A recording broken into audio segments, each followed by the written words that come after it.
Praise the Lord. വേഗം വരുന്ന കർത്താവായ യേശു ക്രിസ്തുവിന്റെ നാമത്തിൽ എല്ലാ വിശുദ്ധന്മാർക്കും സ്നേഹവന്ദനം. കർത്താവിൻ്റെ കൃപയാൽ കർത്താവ് നമുക്ക് ഒരു ദിവസം കൂടി തന്നു.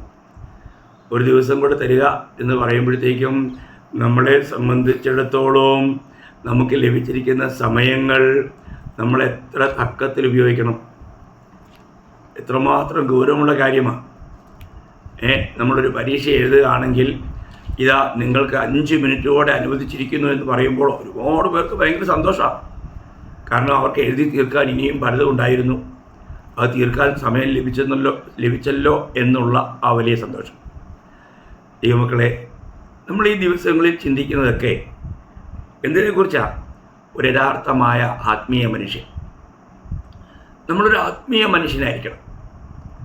ആത്മീയ മനുഷ്യനെക്കുറിച്ചുള്ള വിവിധ ക്ലാസുകളാണ് നമ്മളിപ്പോൾ ചിന്തിച്ചുകൊണ്ടിരിക്കുന്നത്. വാസ്തവത്തിൽ ഒരു ദൈവ പൈതൽ എന്ന് പറയുമ്പോൾ അവനൊരു ആത്മീയനായിരിക്കണം. നമ്മുടെ ജീവിതത്തിൽ ഇന്ന് നാം ചിന്തിക്കുന്നത് ഒരു ആത്മീയൻ്റെ ഏറ്റവും പ്രധാനപ്പെട്ട ഒരു സവിശേഷതയെക്കുറിച്ചാണ്. അതിന് വേണ്ടിയിട്ട് ഞാൻ നമ്മളോട് ആദ്യമായിട്ട് വായിക്കാൻ ആഗ്രഹിക്കുന്നത് എഫേസ്യ ലേഖനം 5-ാം അധ്യായം 15 മുതൽ 17 വരെയുള്ള വാക്യങ്ങളാണ്. എഫേസ്യ ലേഖനം 5-ാം അധ്യായം അതിന് 15 മുതൽ 17 വരെ. ആകയാൽ സൂക്ഷ്മത്തോടെ അജ്ഞാനികളായിട്ടല്ല ജ്ഞാനികളായിട്ടത്രേ നടപ്പാൻ നോക്കുവിൻ. ഇത് ദുഷ്കാലമാകയാൽ സമയം തക്കത്തിൽ ഉപയോഗിച്ചുകൊള്ളുവിൻ. ബുദ്ധിഹീനരാകാതെ കർത്താവിൻ്റെ ഇഷ്ടം ഇന്നതെന്ന് ഗ്രഹിച്ചുകൊള്ളുവിൻ.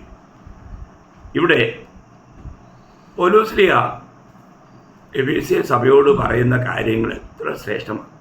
ഓരോ വചനങ്ങളും ഞാൻ നേരത്തെ ഓർപ്പിച്ചല്ലോ, എഫേസ്യ ലേഖനം എന്നുള്ളത് ലേഖനങ്ങളുടെ റാണി എന്നാണ് അറിയപ്പെടുന്നത്. അപ്പോൾ അതിൽ പറയുകയാണ്, നമ്മളെ സംബന്ധിച്ചിടത്തോളം നമ്മൾ ഈ ലോക ജീവിത യാത്രയിൽ എങ്ങനെയായിരിക്കണം?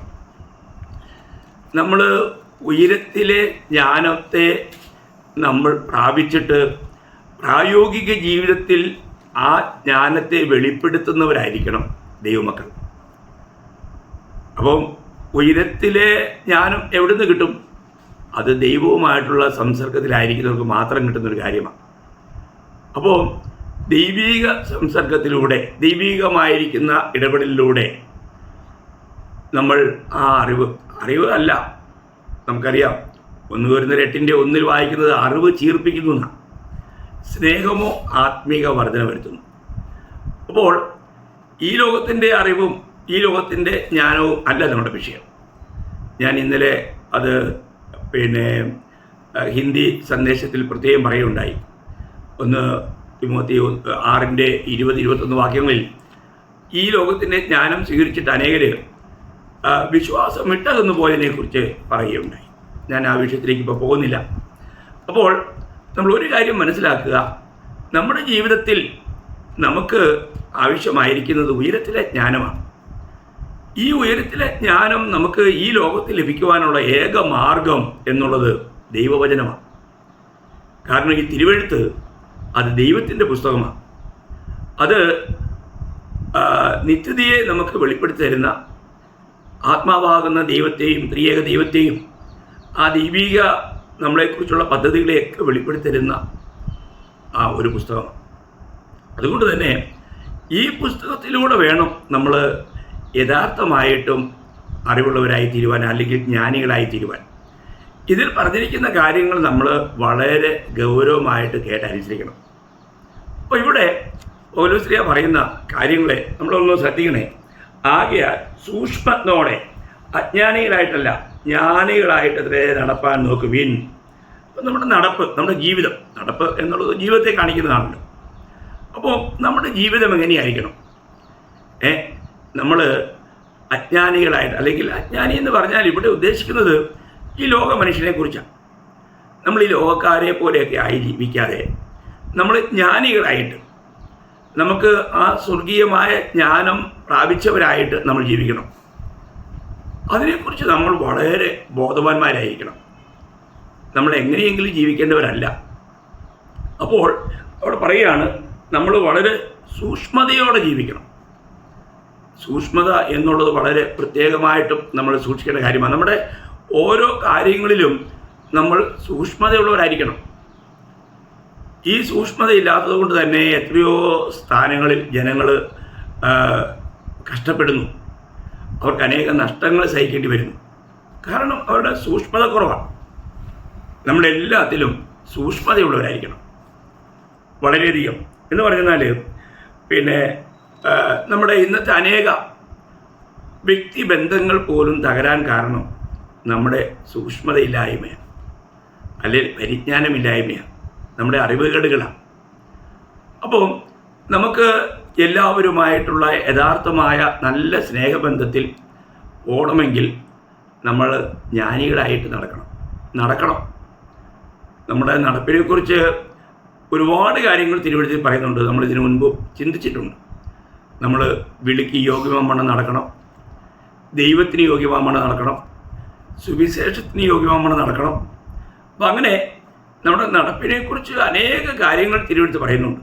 നമ്മുടെ ജീവിതം എപ്രകാരമായിരിക്കണം, നമ്മൾ നടക്കുമ്പോഴുള്ള ആ വരുന്ന വീഴ്ചയിൽ അല്ലേ, ചിലപ്പോൾ നമ്മുടെ ഒരല്പ സൂക്ഷ്മതക്കുറവ്. എൻ്റെ മൂത്ത സഹോദരി അമ്മണി എന്ന പേര്, അവർ നടന്ന് കാലിച്ചിരി തെറ്റിപ്പോയി. നടപ്പിലുണ്ടായ സൂക്ഷ്മതക്കുറവാണ്. അതുകൊണ്ട് 8-9 മാസം നടക്കാൻ കഴിയാതെ ഇരിപ്പായിപ്പോയി. അപ്പോൾ നമ്മൾ ആ സൂക്ഷ്മത എന്നുള്ളതിൻ്റെ ഗൗരവം നമ്മൾ പുറത്തിറങ്ങി നടക്കുമ്പോൾ, അതേപോലെ തന്നെ എൻ്റെ ഭാര്യ മേഴ്സിയുടെ സഹോദരി സൂസൻ മാമ, ലീല മാമ ഡോക്ടറാ. പക്ഷേ നടന്നപ്പോൾ ഒരിച്ചിരി സൂക്ഷ്മത കുറവ്. വർഷങ്ങൾ അവർക്ക് അതിൽ നടക്കാനായിട്ട് കഴിഞ്ഞില്ല. പിന്നെ നോക്കണം, കാല് ഉടുക്കി, കാല് തെറ്റി, അസ്ഥി ഒടിഞ്ഞു, വലിയ ഭാരങ്ങൾ, പ്രയാസങ്ങളുണ്ടായി. എന്താണ്? സൂക്ഷ്മത കുറവാണ്. നമ്മുടെ നടപ്പിൽ നമ്മൾ സൂക്ഷിക്കണം.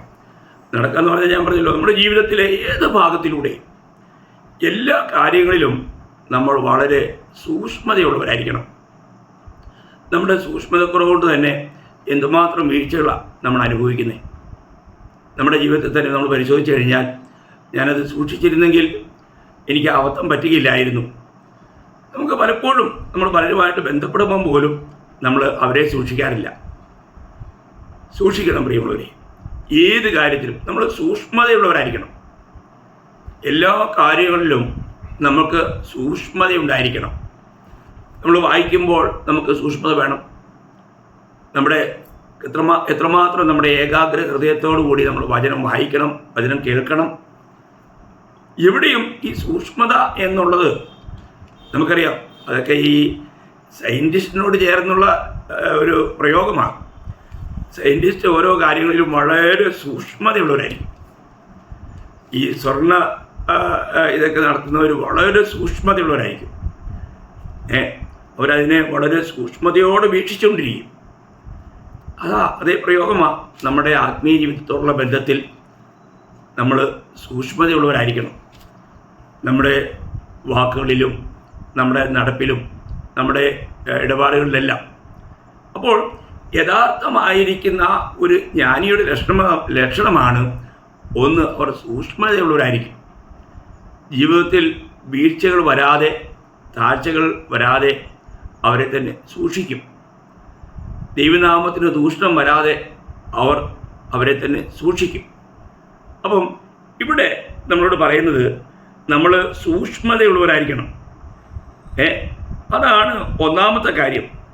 അപ്പം നമുക്കറിയാം, നമ്മൾ യഥാർത്ഥമായിട്ടും നമ്മൾ എടുക്കേണ്ട തീരുമാനത്തിൽ നമുക്കൊരു ചെറിയ സൂക്ഷ്മതക്കുറവുണ്ടായാൽ ഭയങ്കര വീഴ്ചയായി. ഓരോ ദിവസവും നമ്മൾ എടുക്കുന്ന തീരുമാനങ്ങൾ വളരെ സൂക്ഷ്മതയോടെ ആയിരിക്കണം. സൂക്ഷ്മ നിരീക്ഷണം അത് ഒരു ജ്ഞാനിയുടെ ലക്ഷണമാണ്. ഇത് കാരണം നമ്മൾ പരദേശി യാത്രയിലാണ്, നമുക്കത് വളരെ ഗൗരവമായിട്ട് എടുക്കേണ്ട ഒരു കാര്യമാണ്. രണ്ടാമത് ഇവിടെ പൗലോസ് ഓർപ്പിക്കുന്നത്, ഇത് ദുഷ്കാലമാകിയാൽ സമയം തക്കത്തിൽ ഉപയോഗിച്ചുകൊള്ളുവിൻ. അപ്പോൾ നമ്മുടെ സമയത്തിൻ്റെ ഉപയോഗം അത് വളരെ നമ്മൾ കൃത്യതയോടു കൂടി ചെയ്യേണ്ട ഒരു കാര്യമാണ്. ദൈവമക്കൾ പലരും അവരുടെ സമയങ്ങൾ ശരിയായിട്ട് വിനിയോഗിക്കുന്നുണ്ടോ എന്നത് പരിശോധിക്കുന്നില്ല. നമ്മൾ നമ്മുടെ ജീവിതത്തിലെ സമയങ്ങൾ എങ്ങനെയാണ് ഉപയോഗിക്കുന്നത്? ഏത് നിലയിലാണ് നമ്മൾ ചെലവിടുന്നത്?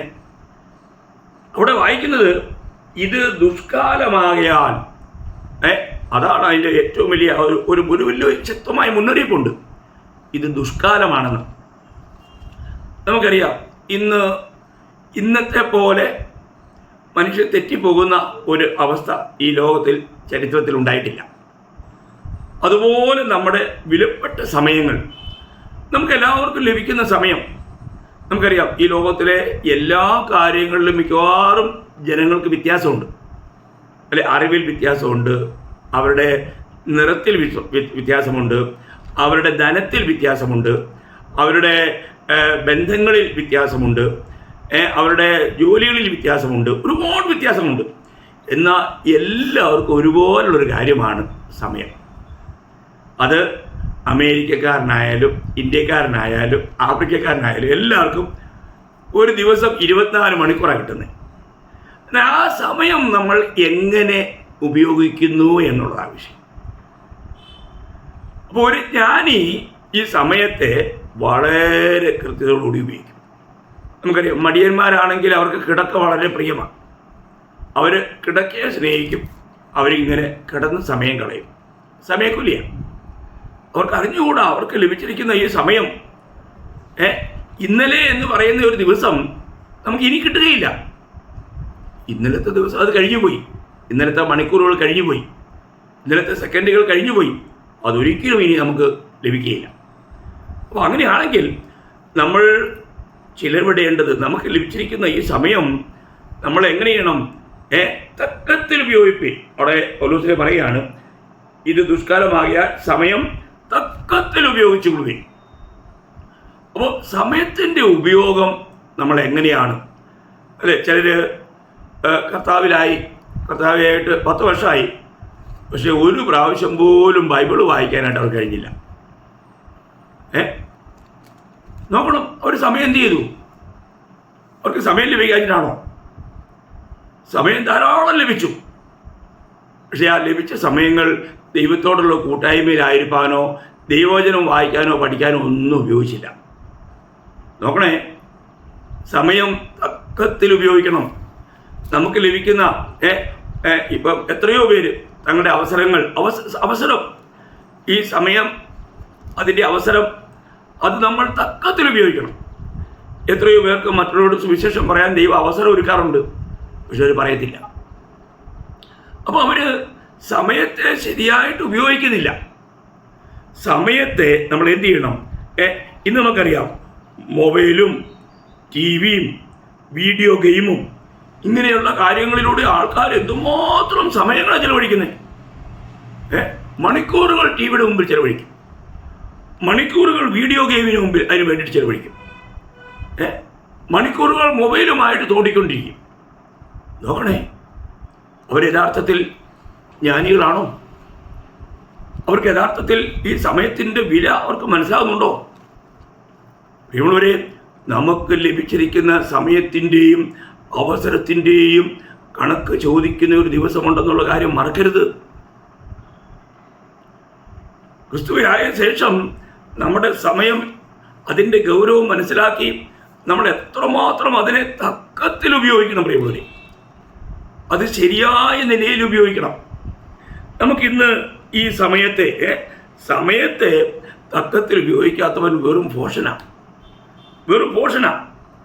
അപ്പോൾ നമ്മുടെ ജീവിതത്തിൽ ഇന്ന് നമുക്ക് സമയം തക്കത്തിൽ ഉപയോഗിക്കാൻ കഴിയുന്നുണ്ടോ?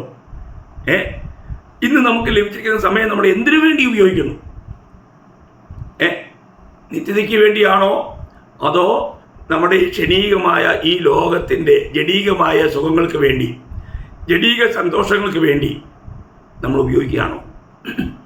നമ്മൾ വളരെ ഗൗരവമായി ചിന്തിക്കേണ്ട ഒരു കാര്യമാണ് പ്രിയമുള്ളവരെ. നമുക്ക് ലഭിച്ചിരിക്കുന്ന ഈ സമയം, ഈ അവസരം നമ്മൾ ശരിക്കും ഉപയോഗിച്ചില്ലെങ്കിൽ പിന്നീട് നമ്മൾ വളരെയധികം ദുഃഖിക്കാനിടയായി തീരും. ഇന്ന് പ്രായമായ അനേകരും ദുഃഖിക്കുന്നത്, എൻ്റെ ചെറുപ്പകാലം ഞാനത് ശരിക്കും ആ സമയം ഉപയോഗിച്ചില്ല എന്ന് പറഞ്ഞുകൊണ്ട്. നോക്കുക, നമുക്ക് ഇന്ന് നമ്മുടെ ജീവിതത്തിൽ എനിക്ക് എൻ്റെ സമയം അത് ശരിയായിട്ട് ഉപയോഗിക്കാൻ കഴിയുന്നുണ്ടോ? എൻ്റെ കുടുംബജീവിതത്തിൽ എൻ്റെ മക്കളോടും എൻ്റെ ഭാര്യയോടും കൂടെ എനിക്ക് സമയം ശരിയായിട്ട് ഉപയോഗിക്കാൻ കഴിയുന്നുണ്ടോ? അല്ലെ, അനേക കുടുംബങ്ങളിൽ അവരുടെ പരാതി പോലും പരസ്പരം അവർക്ക് കൂടിയിരിക്കാനോ ഒന്ന് സ്നേഹ സംവാദത്തിലായിരിക്കാനോ കഴിയുന്നില്ല. അപ്പോൾ അതുകൊണ്ട് തന്നെ അതൊരു വലിയ വീഴ്ചയാണ്. അപ്പോൾ നമ്മുടെ കുടുംബജീവിതത്തിൻ്റെ ഭദ്രത പോലും നമ്മൾ സമയം എങ്ങനെ ഉപയോഗിക്കുന്നു എന്നുള്ളതിൻ്റെ അർത്ഥത്തിലാണ്. ചിന്തിക്കുക. ഇതുപോലെ തന്നെ നമ്മുടെ സമയം നമുക്ക് ലഭിക്കുന്നത് പോലെ നമ്മുടെ കൂട്ടായ്മ ജീവിതം, നമുക്ക് കൂട്ടായ്മയ്ക്ക് വേണ്ടി ദൈവം അവസരം തരും, സമയം തരും. പക്ഷേ നമ്മൾ ആ സമയം അത് തെറ്റായ ദിശയിലേക്ക് മാറ്റിവിടും. അവിടെയെല്ലാം നമ്മൾ സമയത്തെ തക്കത്തിൽ ഉപയോഗിക്കുന്നില്ല. വെറുതെ സമയം പാഴാക്കുക. പ്രാർത്ഥനാ ജീവിതത്തിൽ ഇന്ന് അനേകർക്ക് സമയമില്ല. എത്ര ദുഃഖകരമാണ് പ്രിയമുള്ളവരെ. നമ്മൾ ചിന്തിക്കണം, ഈ ലോകം നമുക്ക് യോഗ്യമല്ല. അപ്പോൾ ഈ ലോകപ്രകാരമുള്ളവരെ പോലെ ജീവിക്കുവാൻ ദൈവം നമ്മളെക്കുറിച്ച് ആഗ്രഹിക്കുന്നില്ല. അപ്പം നമ്മുടെ സമയം നമ്മൾ എങ്ങനെ ഉപയോഗിക്കുന്നു? നമുക്ക് സമയത്തിന് കൃത്യതയുണ്ടോ? അനേകരും സമയമുണ്ടെങ്കിലും സമയത്ത് കൂട്ടായ്മയ്ക്ക് വരത്തില്ല. എത്ര ദുഃഖകരമാണ്. അവിടെയെല്ലാം നമ്മൾ ദൈവത്തെ നിന്ദിക്കുക. വാസ്തവത്തിൽ ദൈവത്തോടുള്ള അനാദരവാണ്. നമുക്ക് സമയം നമ്മൾ തക്കത്തിൽ ഉപയോഗിക്കുന്നുണ്ടെന്ന് നമുക്ക് പറയാൻ കഴിയുമോ? ഇവിടെ നമ്മൾ ചിന്തിക്കേണ്ട ഒരു കാര്യമാണ്. നമുക്ക് ലഭിച്ച സമയങ്ങൾ, നമുക്ക് ലഭിച്ച അവസരങ്ങൾ, നമ്മളത് ദൈവത്തിൻ്റെ മഹത്വത്തിന് വേണ്ടി നമ്മൾ ഉപയോഗിക്കുന്നുണ്ടോ പ്രിയമുള്ളവരെ? നിത്യതയുടെ ദർശനത്തിൽ നമ്മുടെ സമയത്തെ നമുക്ക് ചെലവിടാൻ കഴിയുന്നുണ്ടോ? അത് നമ്മൾ അറിയണം. അത് നമ്മൾ ചെയ്യുന്നില്ല എങ്കിൽ നമ്മൾ വാസ്തവത്തിൽ നമ്മളെ തന്നെ ചതിക്കുക. സമയത്ത് ചെയ്യണം. ചിലർക്ക് കുറെ പ്രായമായി കഴിയുമ്പോഴത്തേക്ക് എനിക്ക് പഠിക്കണമായിരുന്നു അങ്ങനെ ഒരു തോന്നൽ. പഠിക്കാൻ വിട്ടപ്പോൾ പഠിച്ചില്ല, എന്നാൽ പിന്നീട് അവർക്ക് പഠിക്കണമെന്നൊരു മോഹം. അപ്പോൾ അവരുടെ ആ കഴിവുകളൊക്കെ നഷ്ടപ്പെട്ടില്ലേ? പിന്നീട് അവർക്കത് കഴിയുമോ? അപ്പോൾ ഒരു കാര്യം ചിന്തിക്കുക, ഇത് ദുഷ്കാലമാകയാൽ. അപ്പോൾ അതിൻ്റെ അർത്ഥം ഇന്ന് ഏത് നിലയിലും നമ്മളെ തെറ്റിച്ച് കളയാൻ തക്കവണ്ണമുള്ള ഒരു ക്രമീകരണമാണ് ഈ ലോകത്തിൻ്റെ ദൈവമായ പിശാച് ഒരുക്കിയിരിക്കുന്നത്. അപ്പോൾ അതുകൊണ്ട് തന്നെ നമ്മൾ വളരെ ജ്ഞാനികളായിട്ട്, നമ്മൾ വളരെ ദൈവകൃപ അനുഭവിക്കുന്നവരായി നമുക്ക് സമയത്തെ തക്കത്തിൽ ഉപയോഗിക്കുവാനായിട്ട് കഴിയണം. കാണേണ്ടവരെ പോയി സമയത്ത് കാണണം. നമ്മൾ ചെയ്യേണ്ട കാര്യങ്ങൾ അത് സമയത്ത് ചെയ്യണം. അല്ലേ, നമ്മളിപ്പോൾ റെയിൽവേ സ്റ്റേഷനിൽ നമുക്ക് റിസർവേഷനുണ്ട്, ബുക്ക് ചെയ്തു, പക്ഷേ ഞാനങ്ങ് സമയത്തെത്തിയില്ല, വണ്ടി പോയി. ആടെ കുഴപ്പമാണ്, നമ്മൾ സമയത്തെ ശരിയായിട്ട് ഉപയോഗിക്കാൻ പഠിച്ചില്ല. അങ്ങനെയുള്ള വീഴ്ചകൾ എത്രയോ പ്രാവശ്യം ഏതെല്ലാം നിലകളിൽ എത്രയോ പേരുടെ ജീവിതത്തിൽ അനുഭവമാക്കിയിട്ടുണ്ട്. അപ്പോൾ നമുക്ക് ലഭിച്ച ഈ ഒരു ദിവസത്തെ 24 മണിക്കൂറുകൾ, ഒരു ദിവസമെങ്കിലും നിങ്ങളൊന്ന് ചിന്തിക്കുക. ഞാൻ ഈ 24 മണിക്കൂർ ലഭിച്ച എൻ്റെ സമയം ഞാൻ എങ്ങനെ ചിലവഴിക്കുന്നു? യഥാർത്ഥത്തിൽ എനിക്ക് ദൈവത്തിന് പ്രയോജനവും പ്രസാദമുള്ള നിലയിൽ ഉപയോഗിക്കാൻ കഴിഞ്ഞോ? അത് നമ്മളൊന്ന് വിലയിരുത്തുന്നത് നന്നായിരിക്കും. വെറുതെ അവിടുത്തെ ഇവിടുത്തെയും കാര്യങ്ങളും പറഞ്ഞുകൊണ്ട് എത്രയോ പേരാണ് സമയം കൊല്ലികളായി തീരുന്നത്. സമയം പാഴാക്കുവാൻ ചിലർ പറയുന്നത് ഞങ്ങൾക്ക് സമയം പോകുന്നില്ലെന്ന്. അവരതിനു വേണ്ടിയിട്ട് ഏത് തെറ്റായ മാർഗവും അവലംബിക്കുന്നു. എന്നാൽ ഒരു ദൈവപൈതലിനെ സംബന്ധിച്ചിടത്തോളം അവർക്ക് എത്ര സമയം ലഭിച്ചാലും പോരാ. കാരണം ആ നിത്യതയെക്കുറിച്ചുള്ള കാര്യങ്ങൾ അത് മനസ്സിലാക്കി അതിൽ ജീവിച്ച് കർത്താവിനെ മഹത്വപ്പെടുത്താനുള്ള അവരുടെ ആത്മഭാരം, ആ ഒരു തീഷ്ണത, ആ ഒരു എരിവ് അവർക്ക് എത്ര സമയം ലഭിച്ചാലും പോരാ. അങ്ങനെ ഒരു അനുഭവമാണോ നമുക്കുള്ളത്? അപ്പോൾ ഒന്ന്, നമ്മൾ ഈ ലോകത്തിൽ വളരെ സൂക്ഷ്മതയുള്ളവരായി നടക്കണം, നമ്മൾ ജീവിക്കണം. 2, നമ്മുടെ സമയം തക്കത്തിൽ ഉപയോഗിക്കണം. 3-ാമത്തെ കാര്യം അവിടെ പൗലോസ് പറയുന്നത് അതിൻ്റെ 17-ാം വാക്യത്തിലാണ്, ബുദ്ധിഹീനരാകാതെ കർത്താവിൻ്റെ ഇഷ്ടം ഇന്നതെന്ന് ഗ്രഹിച്ചു കൊള്ളുവിൻ. പ്രിയമുള്ളവരെ, നമ്മുടെ ജീവിതത്തിൽ നമ്മൾ ബുദ്ധിഹീനരാകാൻ പാടില്ല. നമുക്കറിയാം ആരാ ബുദ്ധിമാനെന്ന് കർത്താവ് പറഞ്ഞേ? മത്തായിയുടെ സുവിശേഷം നമുക്കറിയാം. പിന്നെ ഒരു പ്രഭാഷണത്തിൽ ഗിരിപ്രഭാഷണത്തിൽ അതിൻ്റെ അവസാനം കർത്താവ് പറഞ്ഞത് ബുദ്ധിയുള്ളവനും ബുദ്ധിയില്ലാത്തവനും. ബുദ്ധിമാൻ ആരാണെന്നാണ് പറഞ്ഞേ? എൻ്റെ വചനങ്ങളെ കേട്ട് ചെയ്യുന്ന അവനും ബുദ്ധിയുള്ള മനുഷ്യൻ. അവൻ പാറമേൽ അടിസ്ഥാനമിട്ട് ഭവനം പണിത മനുഷ്യനോട് തുല്യനാകുന്നു. പ്രതികൂലങ്ങളിൽ അവൻ തളർന്നില്ല, വീണില്ല. എന്നാൽ ബുദ്ധിഹീനനായ മനുഷ്യൻ ദൈവവചനം കേട്ടിട്ടും അതറിഞ്ഞിട്ടും അതിൻ പ്രകാരം ജീവിക്കാതെ മണലിന്മേൽ വീട് പണിത, തൻ്റെ കഴിവിലും ബുദ്ധിയിലും ആശ്രയിച്ചുകൊണ്ട് ജീവിച്ച ബുദ്ധിഹീനനായ മനുഷ്യൻ പ്രതികൂലം വന്നപ്പോൾ അവൻ താളടിയായിപ്പോയി, നശിച്ചുപോയി. അപ്പോൾ നമ്മൾ ബുദ്ധിഹീനരാകാതെ നമ്മൾ യഥാർത്ഥത്തിൽ സ്വർഗീയ ജ്ഞാനത്തിന് തക്കവണ്ണം ജീവിക്കുന്നവരായിരിക്കണം. അതാണ് ദൈവത്തോട് ആഗ്രഹിക്കുന്നത്. അപ്പോൾ നമ്മളുടെ ജീവിതം എങ്ങനെയുണ്ട്? നമുക്കറിയാം, ഒരു വ്യക്തിക്ക് അവൻ ബുദ്ധിമാനാണെന്ന് അവന് തന്നെ തോന്നി. അവൻ്റെ വയലൊക്കെ നിലവിൽ വിളഞ്ഞു. അവൻ ഇതെല്ലാം കൂട്ടിവെച്ചു. അപ്പോൾ അവന് ഭണ്ഡാരം കുറഞ്ഞു. അവൻ്റെ കൂട്ടിവെക്കാനുള്ള ഇത് കുറവായിട്ട് തോന്നി. ഉടനെ അതിന് പൊളിച്ചു പണിതു. എന്നിട്ട് അവനോട് തന്നെ പറയുകയാണ്, തിന്നുക, കുടിക്കുക, ആനന്ദിക്കുക, ഞാൻ വളരെയേറെ വർഷങ്ങൾക്ക് വേണ്ടിയുള്ളതൊക്കെ ശേഖരിച്ചിരിക്കുന്നു. ദൈവം അവനോട് പറയുന്നത് എന്താണ്? മൂടാ. അപ്പം നമ്മൾ ദൈവവിഷയമായി നമ്മൾ ജ്ഞാനികളായി തീരണം. അതാണ് ദൈവം ആഗ്രഹിക്കുന്നത്. നമുക്ക് ആ ഒരു ജ്ഞാനമുണ്ടോ? നമ്മൾ ദൈവഹിതം അറിയാതെ സ്വന്തം ഹിതത്തിന് വേണ്ടിയിട്ട് സ്വന്തം ഇഷ്ടം നിവർത്തിക്കുന്ന ജീവിതത്തിലാണെങ്കിൽ നമ്മൾ ദൈവദൃഷ്ടിയിൽ യഥാർത്ഥത്തിൽ ജ്ഞാനികളല്ല, ഒരു ആത്മീയനല്ല. അപ്പോൾ ഇവിടെ വായിക്കുന്നത് അവന് തന്നെ തോന്നിയത് അവന് ബുദ്ധിമാനായിട്ടാണ്. നമ്മൾ പ്രിയമുള്ളവരെ, ഈ ലോക ജീവിതം നമ്മൾ നയിക്കേണ്ടത് എന്തിനു വേണ്ടിയാണ്? നമ്മുടെ ഈ ലോക സുഖങ്ങൾക്ക് വേണ്ടിയാണോ? നമ്മുടെ താല്പര്യങ്ങൾ, നമ്മുടെ ആഗ്രഹങ്ങൾ നിവർത്തിക്കാൻ വേണ്ടിയാണോ? ഒരു യഥാർത്ഥ ആത്മീയൻ ഒരിക്കലും തൻ്റെ ഇഷ്ടത്തിന് വേണ്ടിയല്ല, ദൈവ ഇഷ്ടത്തിന് വേണ്ടി ഏൽപ്പിക്കപ്പെട്ടവനായിരിക്കും. അപ്പോൾ ഇന്ന് അങ്ങനെയൊരു ജീവിതം ഞാൻ നയിക്കുന്നുണ്ടോ? അതാണ് നമ്മൾ മനസ്സിലാക്കുന്നത്. അപ്പോൾ ഇവിടെ പൗലോസ് പറയുന്നത്, ബുദ്ധിഹീനരാകാതെ കർത്താവിൻ്റെ ഇഷ്ടം ഇനി നിങ്ങൾ എന്ത് ചെയ്യണം? അതറിയണം, അത് ചെയ്യണം. അപ്പോൾ ദൈവത്തിൻ്റെ ഹിതം എങ്ങനെയാണ് നമ്മൾ അറിയുന്നത്? ദൈവഹിതം അറിയാനുള്ള വഴി എന്തുവാ? ദൈവഹിതം അറിയാനായിട്ട് ദൈവം വെളിപ്പെടുത്തിയിരിക്കുന്ന ഈ ദൈവവചനം അറിയണം. ദൈവവചനത്തിൽ ദൈവം തൻ്റെ ഹൃദയം വെളിപ്പെടുത്തിയിരിക്കുക. നമ്മളെക്കുറിച്ചുള്ള എന്ന് പറഞ്ഞാൽ നമ്മുടെ ജീവിതം ദൈവദൃഷ്ടിയിൽ എങ്ങനെ ആയിരിക്കണം എന്നുള്ളതിനെക്കുറിച്ചും നമ്മളെക്കുറിച്ചുള്ള ദൈവത്തിൻ്റെ ഹിതം എന്താണെന്നതിനെക്കുറിച്ചും വളരെ വ്യക്തമായി തിരുവെഴുത്തിൽ രേഖപ്പെടുത്തിയിട്ടുണ്ട്.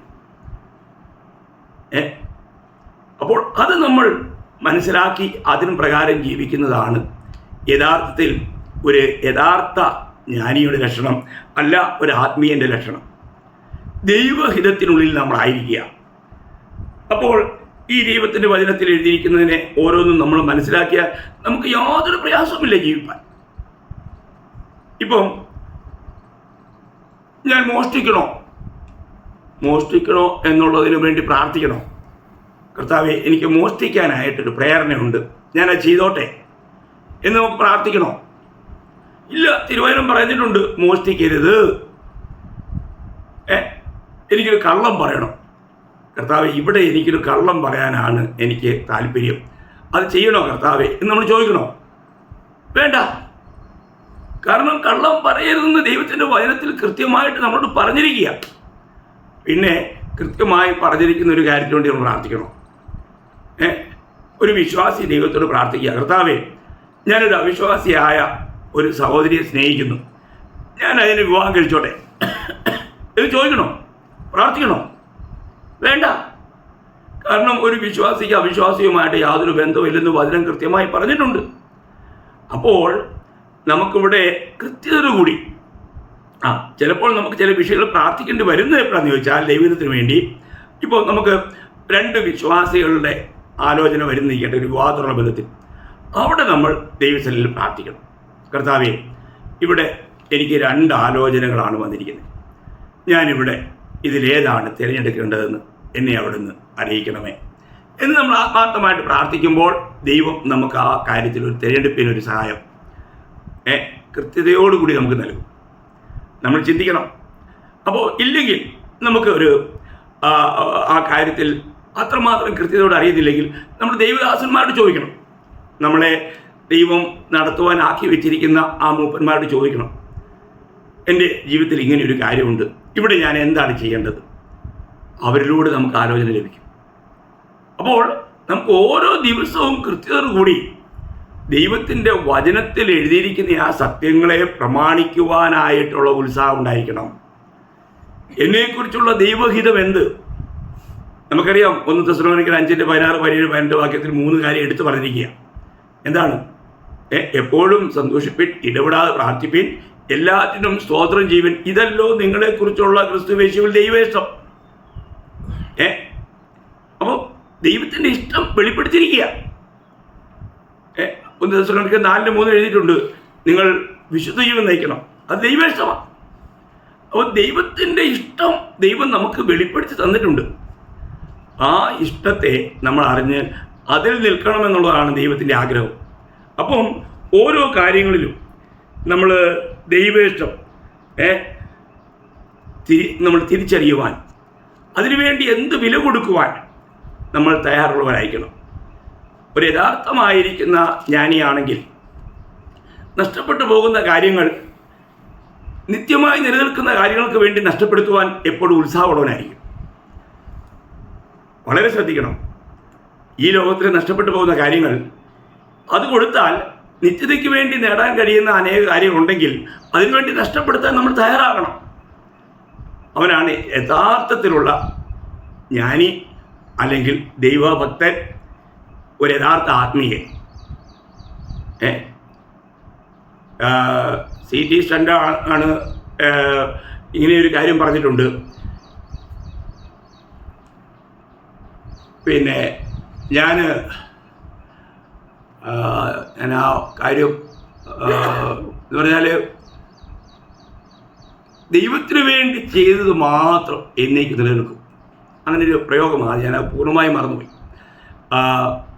എന്ന് പറഞ്ഞാൽ തൻ്റെ ജീവിതത്തിൽ ദൈവത്തിന് വേണ്ടി ചെയ്തത് മാത്രം, നിത്യതയ്ക്ക് വേണ്ടി ചെയ്തത് മാത്രം നിലനിൽക്കും. ഈ ലോകത്തിൻ്റെ താൽക്കാലികമായിരിക്കുന്ന കാര്യങ്ങളല്ല. നമ്മൾ ചിന്തിക്കണം ദൈവമക്കളെ. നമ്മൾക്ക് ഇന്നത്തെ ഈ ചെറിയൊരു ആയുസ്സിൽ നിത്യതയുടെ ആ ദർശനത്തിൽ നമ്മുടെ സമയം നമുക്ക് തക്കത്തിൽ ഉപയോഗിക്കാൻ കഴിയുന്നുണ്ടോ? വളരെ വിലപ്പെട്ട കാര്യമാണ്. അപ്പോൾ നമ്മളോട് തന്നെ ചോദിക്കണം. ഞാൻ പറഞ്ഞല്ലോ, യഥാർത്ഥമായിരിക്കുന്ന ജ്ഞാനം അത് നമ്മൾ പ്രായോഗിക ജീവിതത്തിൽ കൊണ്ടുവരണം. ആ സ്വർഗീയ ജ്ഞാനം, അതിനെക്കുറിച്ച് വളരെ, ആ ജ്ഞാനത്തിൻ്റെ സവിശേഷത ഞാൻ നാളത്തെ ക്ലാസ്സിൽ നിങ്ങളോട് കൂടുതലായിട്ട് വിവരിക്കുന്നതായിരിക്കും. ഒരു കാര്യം ഇവിടെ ശ്രദ്ധിക്കണം. ഇവിടെ ഞാൻ പ്രത്യേകിച്ചും 3 കാര്യം ഓർപ്പിച്ചത്, നമ്മൾ അജ്ഞാനികളായിട്ടല്ല, ജ്ഞാനികളായിട്ടത്രേ നടപ്പാൻ നോക്കുവിൻ. അപ്പോൾ അവിടെ നമ്മൾ വളരെ സൂക്ഷ്മതയുള്ളവരായിരിക്കണം എന്നുള്ളതിൽ നമ്മൾ പ്രത്യേകം ശ്രദ്ധിക്കണം. രണ്ടാമത് പറയുന്നത്, ഇത് ദുഷ്കാലമാകിയാൽ സമയം തക്കത്തിൽ ഉപയോഗിപ്പിൻ. ഇത് എങ്ങനെയുള്ള കാലമാണ്? ദുഷ്കാലം അല്ലേ? ഇന്നത്തെ പോലെ പാപത്തിലേക്ക് വഴുതി പോകുന്ന ഒരു കാലഘട്ടം ലോക ചരിത്രത്തിലുണ്ടായിട്ടില്ല. നോഹയുടെ കാലത്തെ പാപത്തെക്കാളും ഭയങ്കരമായ ഒരു നിലയിൽ ഇന്ന് ലോകം അധപ്പതിച്ച് കഴിഞ്ഞിരിക്കുക. അങ്ങനെയാണെങ്കിൽ ഏത് സമയത്ത് നമ്മുടെ കർത്താവ് വരാം. മൂന്നാമത്തെ കാര്യം ഇവിടെ പറയുന്നത്, ബുദ്ധിഹീനരാകാതെ കർത്താവിൻ്റെ ഇഷ്ടം ഇന്നതെന്ന് ഗ്രഹിച്ചുകൊള്ളുവിൻ. പ്രിയമുള്ളവരെ, ഏറ്റവും വലിയൊരു കാര്യം, നമ്മൾ ഈ നിലയിൽ അങ്ങനെ ജീവിക്കുവാൻ ആഗ്രഹിക്കുന്നുവെങ്കിൽ നമ്മൾ ദൈവവചനവുമായിട്ട് നമുക്ക് വളരെ നല്ല ബന്ധമുണ്ടായിരിക്കണം. തിരുവെഴുത്തിൽ നമുക്ക് നല്ല പ്രാവീണ്യമുണ്ടായിരിക്കണം. ഇന്നങ്ങനെ നമുക്കുണ്ടോ? ദൈവവചനം വായിക്കുവാനും അത് ധ്യാനിക്കുവാനും അതിലെഴുതിയിരിക്കുന്നത് പ്രമാണിക്കുവാനും നമ്മൾ ഉത്സാഹിക്കുന്നുണ്ടോ? യഥാർത്ഥ ഒരാത്മീയൻ ഈ നിലയിൽ നിത്യതയോടുള്ള ബന്ധത്തിൽ, ദൈവഹിതത്തോടുള്ള ബന്ധത്തിൽ 1-ാം സ്ഥാനം കൊടുക്കുന്നവനായിരിക്കും. അവൻ യഥാർത്ഥമായ ആത്മീയൻ. അവൻ സ്വർഗീയ ജ്ഞാനത്തെ തൻ്റെ ജീവിതത്തിൽ പ്രായോഗികമായി വെളിപ്പെടുത്തും. അങ്ങനെ വെളിപ്പെടുത്തി ജീവിക്കാനായിട്ട് ഒരു യഥാർത്ഥ ആത്മീയനായി ജീവിച്ച് കർത്താവിൻ്റെ ഹൃദയപ്രകാരമുള്ളവനായി തീർന്നുകൊണ്ട് നമ്മുടെ കർത്താവിനെ എതിരേൽപ്പാൻ നമുക്കൊരുങ്ങാം. അതിനായി ഈ വചനങ്ങൾ നിങ്ങളെ കേൾവിക്കാരായി നിങ്ങളെല്ലാവരെയും ധാരാളമായി സഹായിക്കട്ടെ എന്ന് പ്രാർത്ഥിച്ചുകൊണ്ട് ഞാൻ ഇന്നത്തെ ഈ സന്ദേശം ഇവിടെ അവസാനിപ്പിക്കുന്നു. ദൈവത്തിന് മാത്രം എല്ലാ മഹത്വം അർപ്പിക്കുന്നു. ആമേൻ.